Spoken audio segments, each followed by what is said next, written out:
Translated by Bhikkhu Bodhi. Suttacentral.net and suttas.com.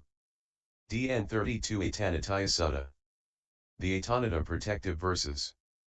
Thus have I heard. Once the Lord was staying at Virulhaka on Vulture's Peak.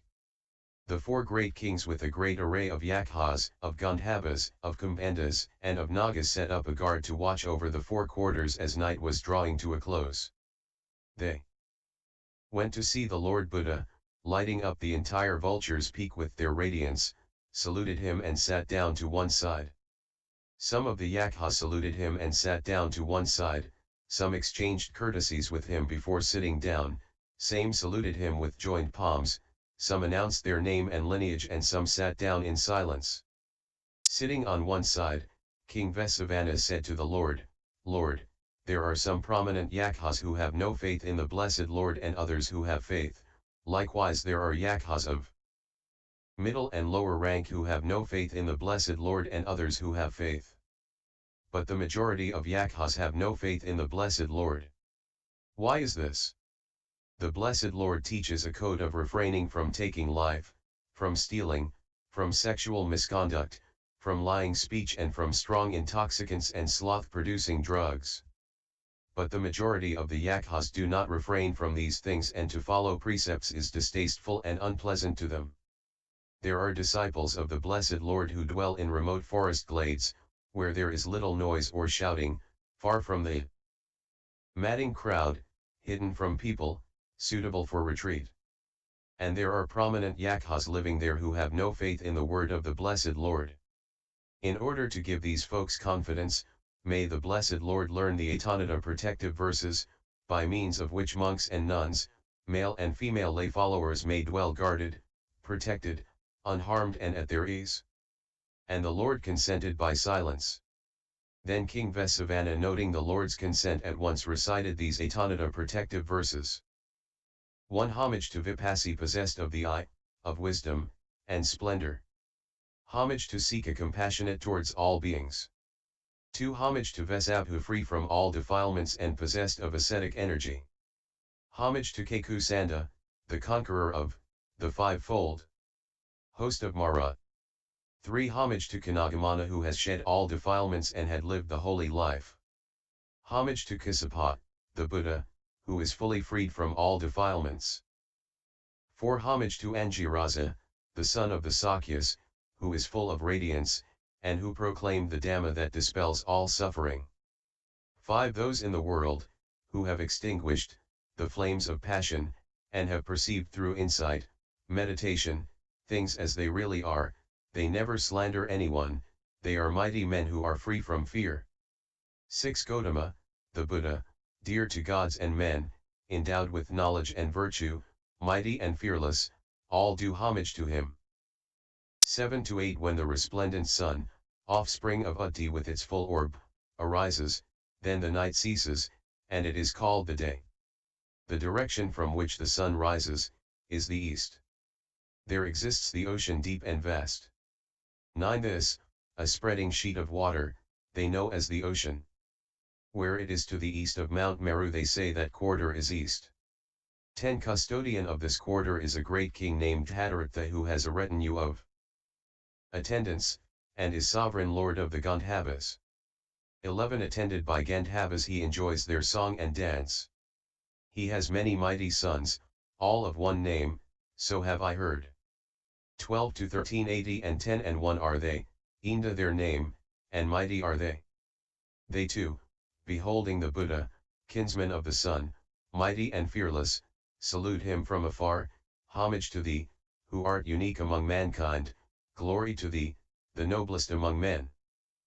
14 to 15. As by thy omniscience, thou hast looked on mankind with a knowing eye, even the non-humans pay reverence to thee.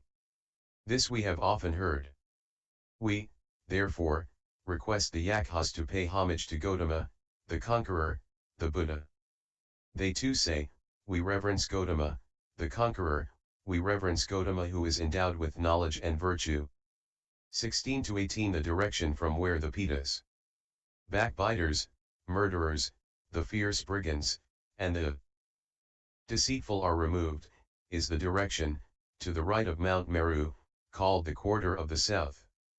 The custodian of this quarter is a great king named Virulhaka, who has a retinue of attendants and is the sovereign lord of Kumbhandas. Attended by the Kumbhandas, he enjoys their song and dance. 19 Many are his, Virulha's, sons, all of one name, so have I heard. 80 and 10 and 1 are they, Inda their names, and mighty are they. 20 They too, beholding the Buddha, kinsman of the sun, mighty and fearless, salute him from afar, homage to thee, who art unique among mankind, glory to thee, the highest among men.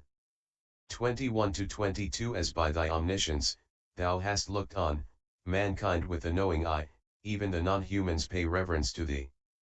This we have often heard. We, therefore, request the Yakkhas to pay homage to Gotama, the Conqueror, the Buddha. They too say, we reverence, Gotama, the Conqueror, we reverence Gotama who is endowed with knowledge and virtue. 23 to 24 When the resplendent sun, offspring of Utti, with its full orb, sets, then the day ceases, and it is called night. The direction where the sun sets, is the west. There exists the ocean deep and vast. 25 This, a spreading sheet of water, they know as the ocean. Where there is west, to the west of Mount Meru, they say that quarter is west. 26 Custodians of this quarter is a great king named Virulhaka, who has a retinue of attendants, and is sovereign lord of the Nagas. 27 Attended by Nagas, he enjoys their song and dance. Many are his, Virulhaka's, sons, all of one name, so have I heard. 28 to 29 80 and 10 and 1 are they, Inda their name, and mighty are they. They too, beholding the Buddha, kinsman of the sun, mighty and fearless, salute him from afar, homage to thee, who art unique among mankind, glory to thee, the noblest among men. 30 to 31 As by thy omniscience, thou hast looked on, mankind with a knowing eye, even the non-humans pay reverence to thee. This we have often heard. We, therefore, request the Yakkhas to pay homage to Gotama, the Conqueror, the Buddha. They too say, we reverence, Gotama, the Conqueror, we reverence Gotama who is endowed with knowledge and virtue. 32 Where lies delightful Uttarakuru, the northern continent, where towers beautiful Mount Meru, there are born men who are selfless and unattached.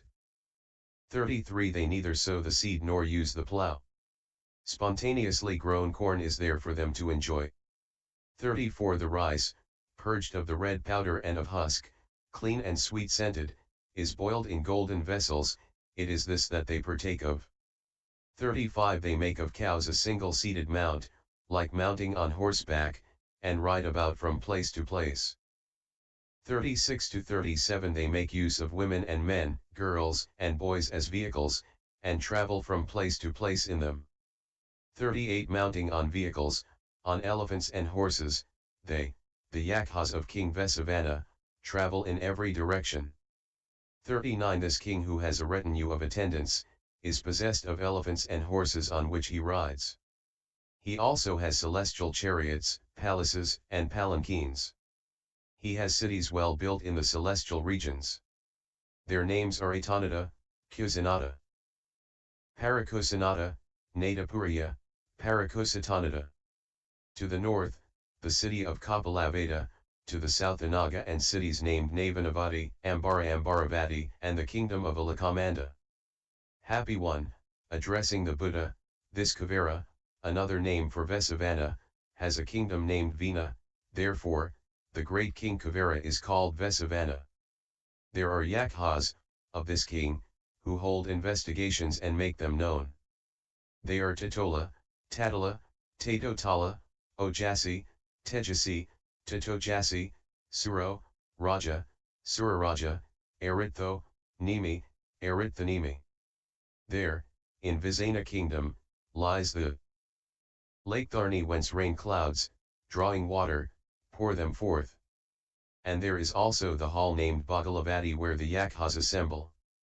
40 There round about the hall, there are trees bearing perpetual fruit.